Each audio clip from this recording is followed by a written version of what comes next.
জাহাপনার হঠাৎ মন চাইল নিশিরাতে জলকেলিতে মত্ত হবেন। সামন্ত আর পাইক পেয়াদারা মিলে সেই আয়োজন করে দিলেন।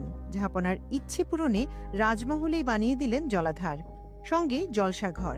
এটি কোনো পৌরাণিক কাহিনী নয়, রাষ্ট্রপতির কার্যালয় বঙ্গভবনে ঘটেছে এমন ঘটনা। গণপূর্ত মন্ত্রণালয় সূত্র জানিয়েছে, ২০১৭ সালে গণপূর্ত অধিদপ্তর ২০ কোটি টাকা ব্যয়ে সাবেক রাষ্ট্রপতি মোহাম্মদ আব্দুল হামিদের জন্য একটি এক্সক্লুসিভ সুইমিং পুল নির্মাণ করে। সুইমিং পুলের পাশে পোশাক পরিবর্তনের জন্য দুটি কক্ষ নির্মাণ করা হয়।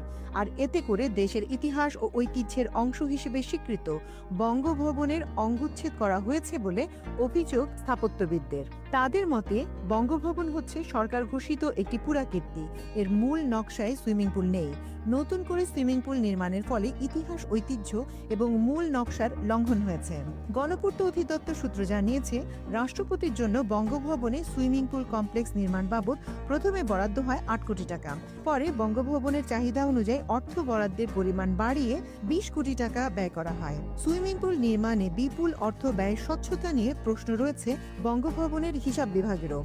সরেজমিনে দেখা গেছে, বঙ্গভবনে রাষ্ট্রপতির কার্যালয় ও দরবার হলের পর রাষ্ট্রপতির পরিবারের আবাসনের পেছনের অংশের পূর্ব পাশে সুইমিং পুল নির্মাণ করা হয়েছে। পাশে পোশাক পরিবর্তনের কক্ষ ও বারবেকিউ পার্টি করার সব ধরনের আয়োজনের